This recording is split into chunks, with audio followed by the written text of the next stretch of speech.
क्या वाकई सरसों का तेल वो वाहिद तेल है जो सारी उम्र नहीं जमता?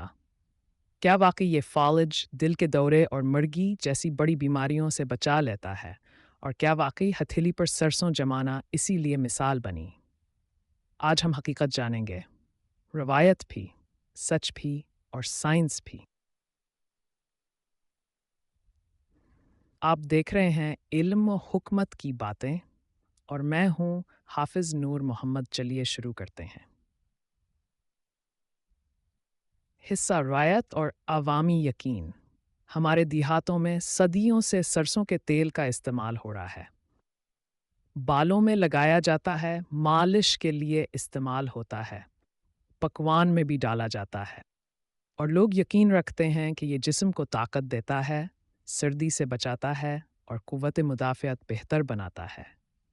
इसीलिए इसे खालिस देसी नेमत कहा जाता है।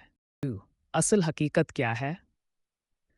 अक्सर कहा जाता है कि सरसों का तेल कभी नहीं जमता, लेकिन हकीकत यह है कि सर्दी बहुत ज़्यादा हो तो ये भी गाढ़ा हो सकता है। इसी तरह ये बात भी कि अगर जम गया तो सरसों नहीं, ये भी मुकम्मल सच नहीं।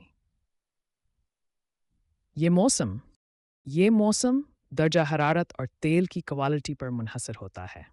ये भी कहा जाता है कि सरसों का तेल जिस्म में जाकर नालियाँ खोल देता है। लेकिन हकीकत ये है कि सरसों के तेल में ओमेगास, ओमेगा एक्स और एंटीऑक्सीडेंट्स पाए जाते हैं जो मुनासिब मकदार में इस्तेमाल हों तो दिलावर सेहत के लिए फ़ायदेमंद हो सकते हैं।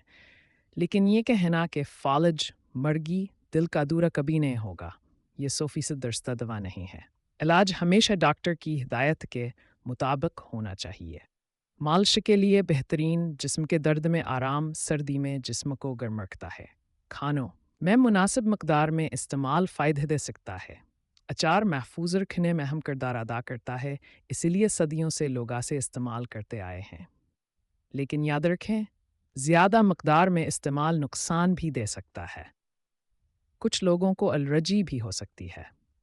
बाज़ मुल्कों में इसे कुछ तबी वजूहात की बिना पर बहुत ज़्यादा इस्तेमाल की इजाज़त नहीं। इसलिए सेहत के मामले में डॉक्टर से मशवरा ज़रूर करें।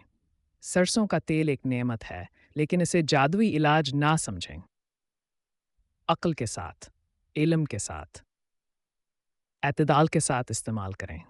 अगर आपको वीडियो अगर आपको वीडियो अच्छी लगी तो लाइक करें, शेयर करें और चैनल इल्म हुकमत की बातें को सब्सक्राइब करें। मिलते हैं अगली वीडियो में। अल्लाह हाफ़िज़।